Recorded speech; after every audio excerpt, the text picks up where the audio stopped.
Welcome to The Hidden Load for the educators and leaders in medicine who hold everyone up. We will tackle the hard topics and help you conquer your chaos and get to calm, all by starting to acknowledge and remove that hidden load. This podcast is a space for us to name the things that are common but not normal. Each week, we'll look at the invisible weight you're carrying and explore practical coaching-based tools to help you find more calm, better boundaries, and a sense of purpose that doesn't require you to run on empty. I'm so glad that you've carved time out for yourself today. Let's get into the episode. Welcome back to The Hidden Load. Today, we are exploring a specific intersection that many of our listeners live in: the space between being a leader in medicine and a leader in the home.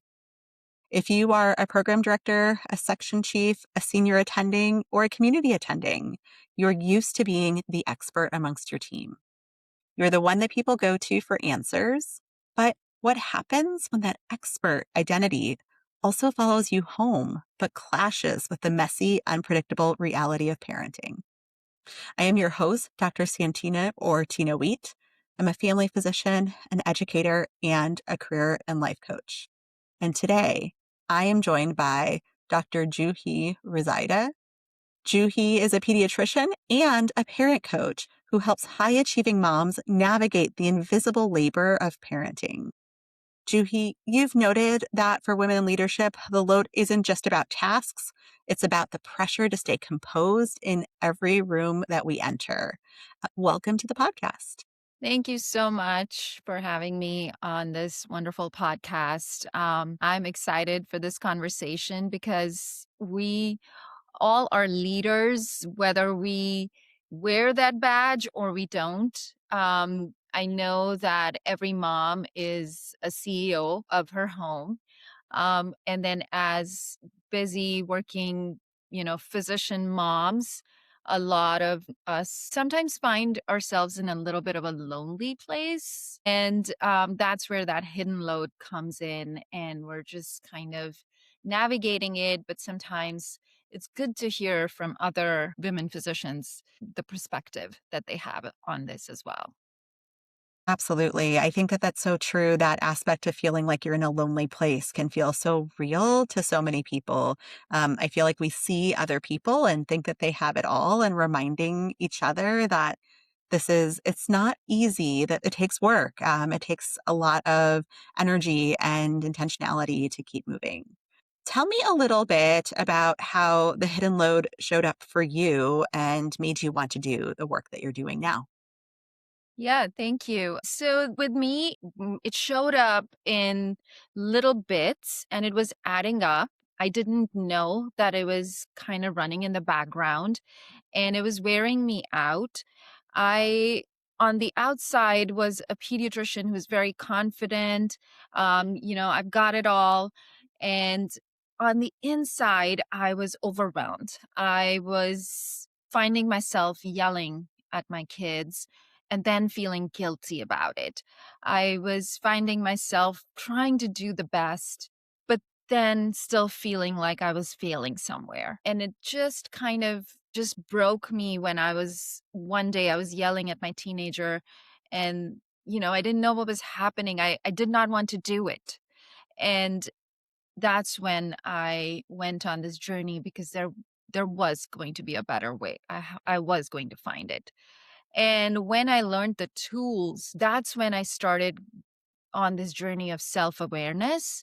And that, I think, is the step one for recognizing that we are in fact carrying a backpack of a lot of our responsibilities, whether it's professional, whether it's personal, whether it's social. All of these are added onto that backpack that we're carrying. And if we can just pause for a moment and just take stock of what we're carrying, that itself can help just transform our relationships. Absolutely. I think that so many of us can relate to that feeling of watching yourself do something and wondering where it came from, sort of watching this behavior that doesn't feel like you, that you're shocked by, and having that realization that something potentially can change or hopefully can change. So many of us who are in healthcare, we build our identity on competence. It's something that we really learn that we have to do. We learn that we have to manage a crisis and we have to stay calm under pressure. We learn that we have to teach other people how to do that as well because we have to show that brave face to our patients and lead the team, whether we have that title or not. And in some of our conversations, you've mentioned that this is the composed leader persona, but that persona that we bring together at work can actually become a heavy burden at home. Can you talk to me a little bit about how this shows up for the woman who is supposed to be the calm one at the hospital all day and then comes home and needs to take it off or doesn't know how to take it off? Yeah, that is such a good question and so relevant for our, high achieving women physician groups that, we're all day and throughout our training, it's very intense. We're, not only leading like our teams, residents, handling the colleagues and things like that, but we're also absorbing so many emotions of so many patients, whether it's families or complaints or just the pressure of like the administration sometimes, and all of that. We are then, after our shift is done, we're getting in our car, the commute, we're kind of processing all of that, and by the time we get home, the second shift starts. And so it's going from the 9 to 5 to 5 to 9. It's a continuous work. It's like you're on call 24/7 with no breaks.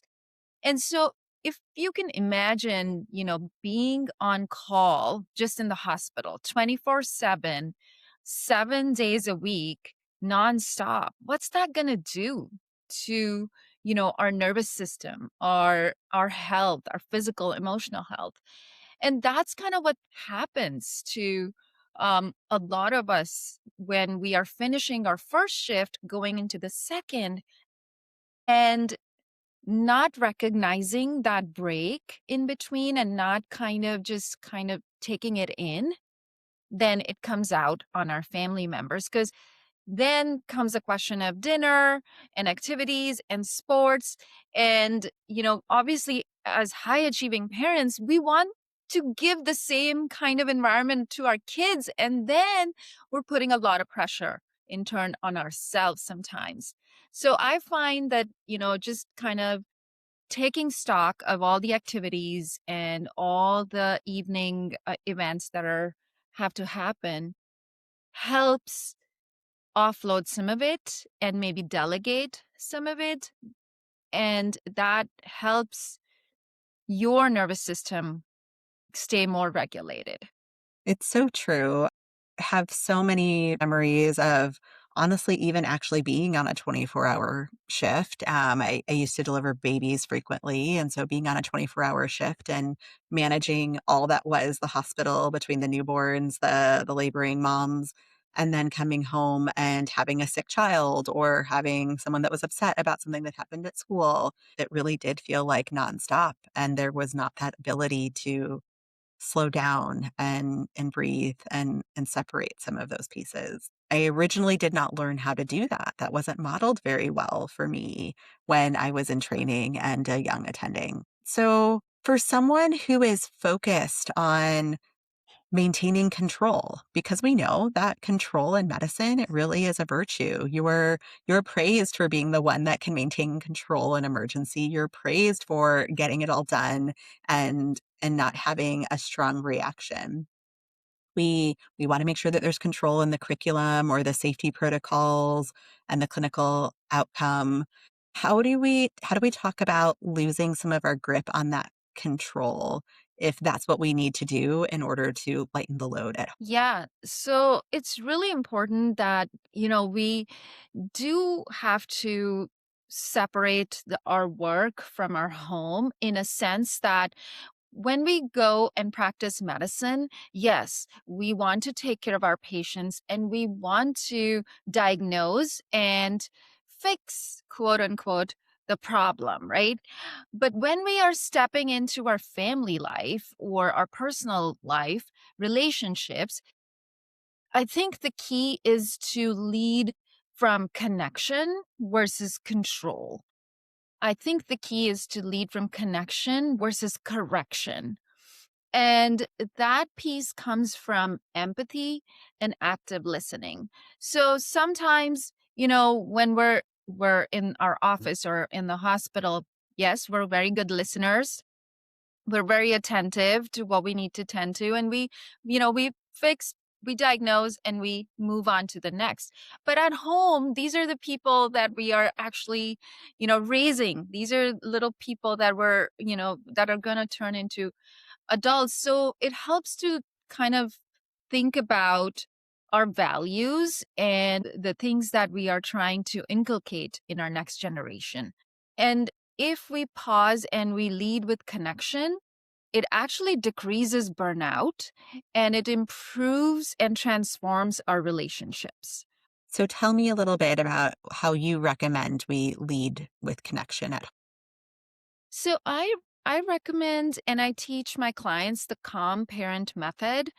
And what that involves is it's a three-part framework, which is really easy to do. And you can catch yourself doing that, repeatedly, number of times a day. And initially, it may seem like it's a chore, but it just becomes part of our nervous system as we practice it more.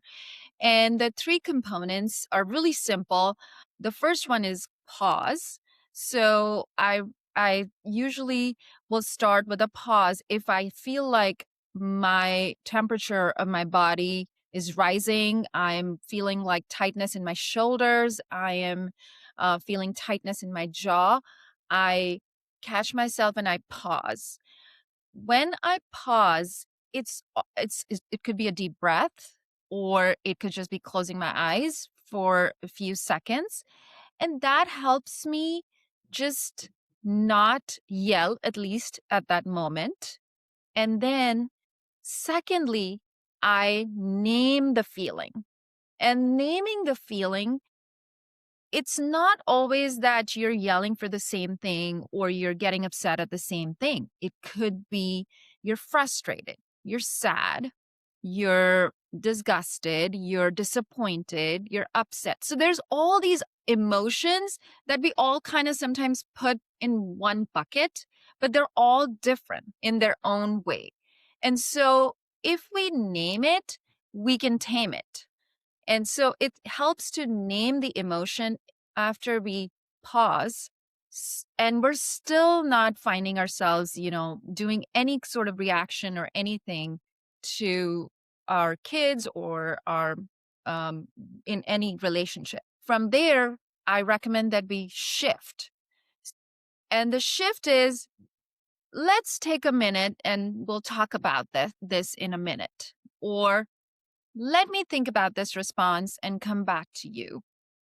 And that perspective gives the space and grace in the relationship without hurting and coming in from a place of reactivity. Because a lot of times when we are, in our home, we're trying to obviously do our best.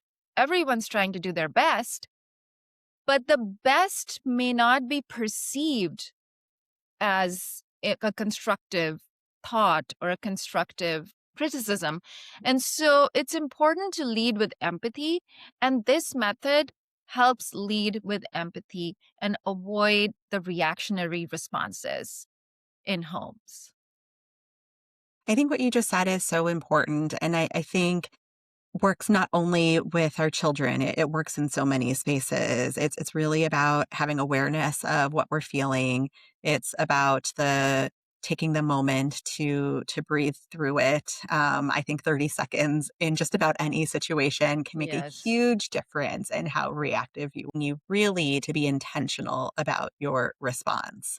That reactivity that you were talking about a moment ago, I have found that whenever I respond in a reactive manner, whether it's with my family, whether it's with my peers or my team members, it never goes as well as I want it to. And so when you can shift that, it's absolutely Absolutely amazing. When you use this framework for your clients or when you've used this for yourself, what sort of responses are they finding? How does this make them feel when they use it? Yeah, some of my clients have come back that this is like the most life-changing, simple technique that they've ever used in their parenting. One of the moms, she's a very busy working professional mom of 4 girls.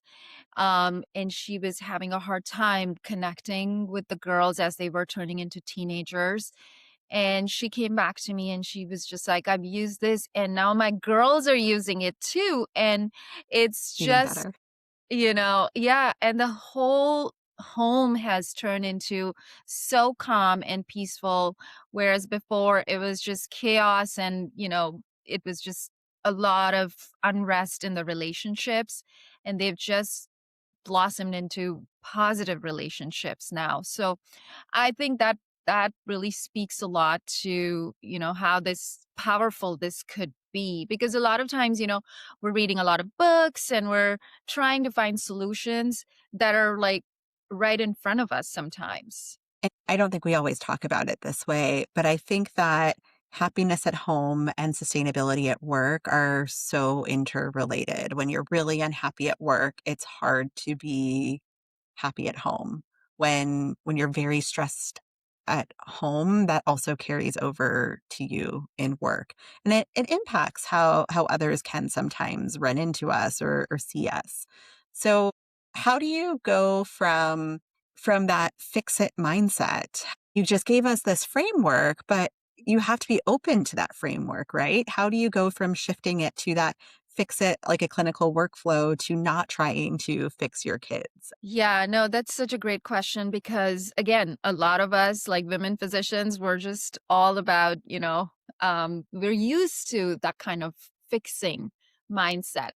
And I'm definitely guilty of that because, I learned this along the way while raising 2 kids and I'm in the season of now with 2 teenagers. And I think it comes with taking stock of what is important to me and the values that I'm trying to teach the next generation. And it comes with an open mindedness of accepting some of the things that are working as a collaboration versus, because I said so mindset. And that I think is definitely a learning curve and it could take some time. But once you get that, the collaboration piece comes in, and then you're all on the same team. It's not one versus the other in your home. You're all on the same team. And just think about, how you play together when you're on one team versus you're on the opposite team. So I'll give you a really simple example of this is, the one of my teens, the rooms was not clean. And I went in and I was just like, well, I hope that you can clean your room by tomorrow. And it was just like, it went on and on. I just, it was the next day and it continued for 2 or 3 days. And I was just like, this is not working. And now we are, as soon as like seeing each other, it's all about the room again. And I don't want that relationship to be built on this kind of foundation. Mhm. So I sat her down and I was like, look, the room is not clean. What should we do about it? And that instantly took the problem separate from her. So now we have a problem, but the child is not the problem. The room is the problem, not the child. And so when we're sitting on the same side of the table and looking at the same problem, it is such a different framework from looking at the problem from two opposite ends. And that shifts everything in the home as we practice it in baby steps. And then that becomes part of your home. And then everyone starts thinking in the same direction. Absolutely. So one of the things that I really like to talk about is how do we use some of these techniques in a way that models for either our learners or our team members? I think that this is really important because one of the hidden curriculums in medicine is that we watch our mentors do things and think that that's how it's supposed to do. We assume that they have it all together, whether they do or they don't. And so, for those who are listening that are leaders, that are mentors, why is it important for them to be able to do this to show those that they are mentoring? How can they share this information with them too, so that their learners or their teammates can see that there is this way where they can enjoy their home life in addition to their careers? Yeah, I remember the residency days where I used to feel like the attendings and program director and all of the senior residents have it all together, and I didn't as a first year intern. So this is such an important point for the young physicians that we are modeling, that we are, leading the way for. And I think it's really important to remember that we're all humans, that we're all trying to do better than yesterday. We're all trying to be 1% better than yesterday. It's important to remember that mistakes are going to happen because to err is human. But the more important piece is repair. And if we can all just kind of be okay with doing the repair work, because a lot of times, whether we are, as a mom or as a colleague, sometimes mistakes happen, but we don't stress the importance of repair. Our kids, for example, they don't expect us to not make mistakes. They know mistakes are going to happen. And it's important to show them the vulnerability, because what we're showing the young interns, residents, kids is what they are absorbing. If they don't see the mistakes, they're going to think perfection is the way to do it. But that's a myth. Perfection is a myth. And the reality is progress is key to any kind of success. I've been a program director for a while. I have found over the years, recently, since when my program is open about being family friendly, and also the ACGME changed its leave policy, making it a little bit easier and sustainable for residents to have children during their training, that this is just a topic that I have found come up more often. It has become a more natural conversation of, wow, how are you managing this when you go home? Especially, I know you mentioned teenagers, but I'm remembering those toddler days when Yeah. my children were so hard. And I really did feel like I was on call 24/7, even on the days that I wasn't. And I just really hope that the educators and leaders are hearing the part that when our residents or students or team members watch us power through, when they watch us hold our own exhaustion and carry that load in silence without thinking about what other tools can we do to feel better, then we're teaching our learners, our teammates, that that is what professionalism looks like. And it absolutely doesn't have to. It doesn't have to look that way, and that asking for support really can be an important aspect of this. Do you think that there's ways that people can model asking for help in a situation like this or looking for support? Yeah, I mean, I think the bigger person is going to be open to receiving help. When I look back in retrospect, I feel like this training and the medical school, all of that, it makes you very resilient and very, very strong, because there's hours upon hours of work. And when you were a resident, I don't know how many hours you were supposed to do on call, but when I was a resident, I was doing 30-hour straight calls overnight. And I also had my first baby during residency.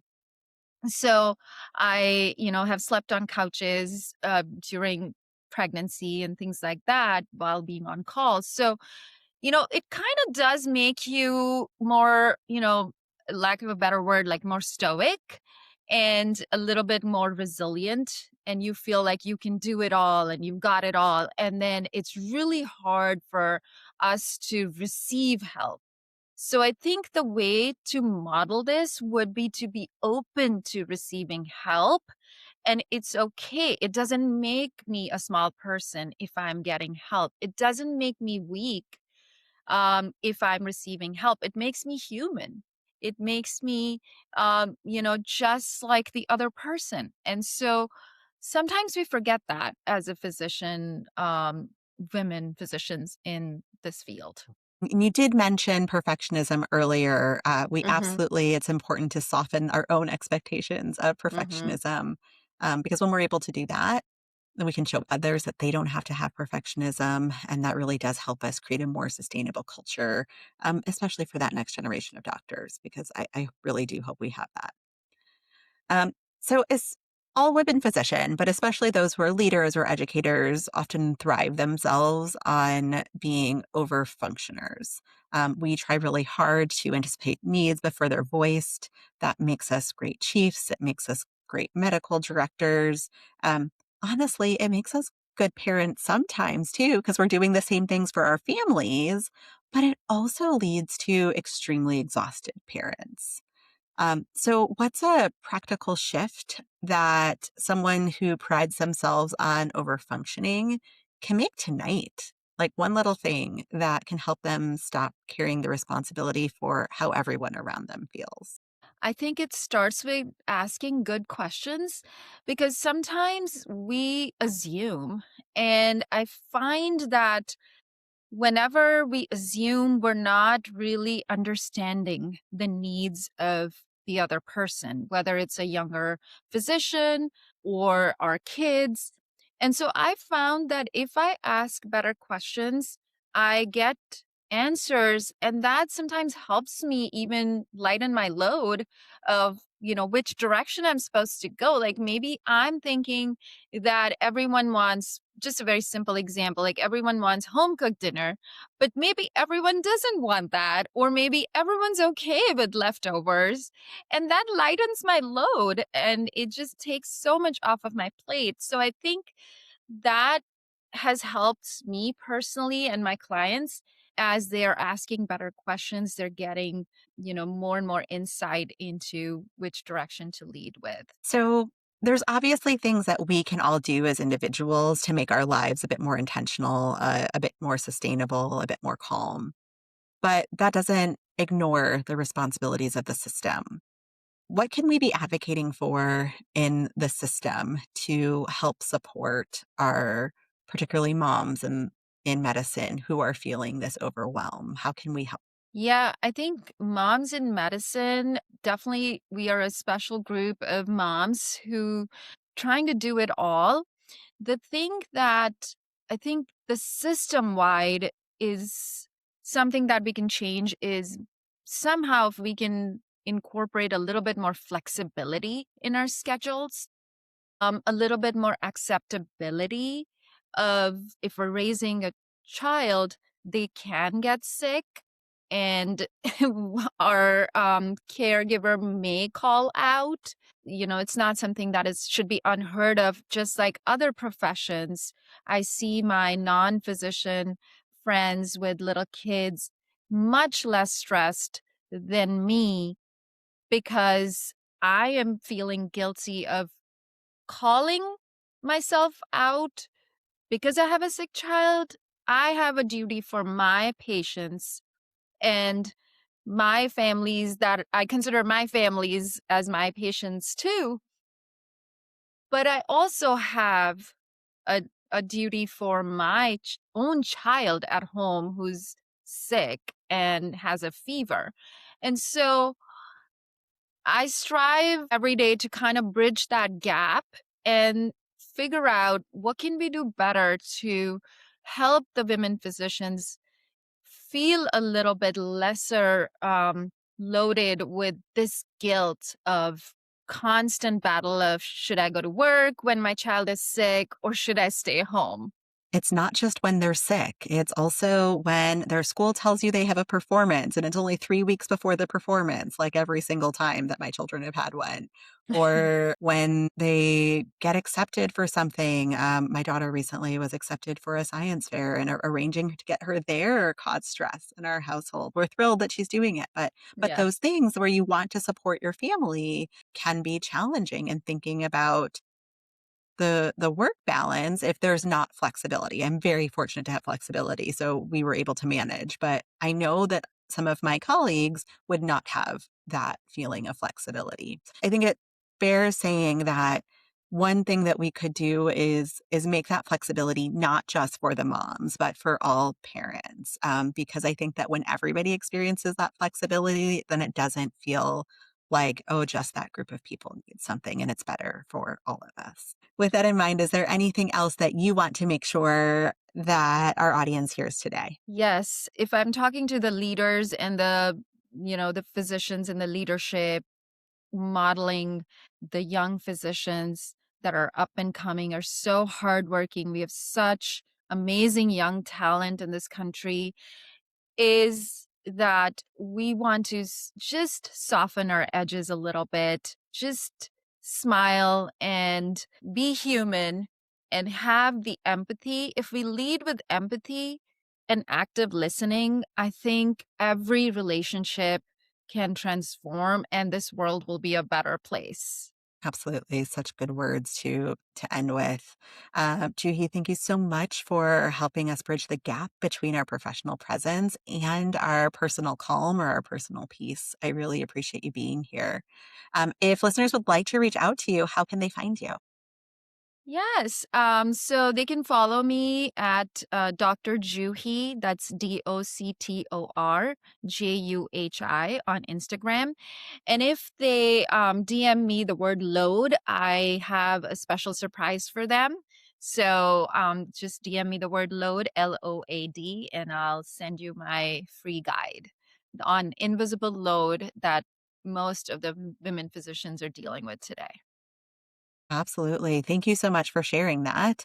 And I will make sure that we link that in the show notes in case you were driving and unable to write that down at this moment.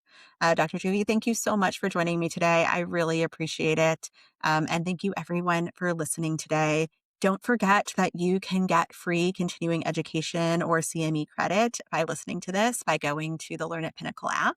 And that will also be linked in the show notes as well. And I look forward to seeing you next time on The Hidden Load. Thank you for listening to The Hidden Load. If today's conversation spoke to you, I would love for you to share it with a colleague who might need to hear it too. It's one of the simplest ways we can start shifting the culture of medicine together.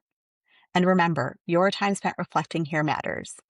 You can earn free CME or CE credits for listening to today's episode through the Pinnacle app. You'll find that link in the show notes. If you are looking for one-on-one coaching support or want to dive deeper into the resources we discussed today, let's connect. You can find information on how to reach me in the show notes. And don't forget to hit subscribe so that you never miss an episode. And leave me a rating so that others can find me too. And take care of yourself because you deserve to be held up too. And I'll see you next time.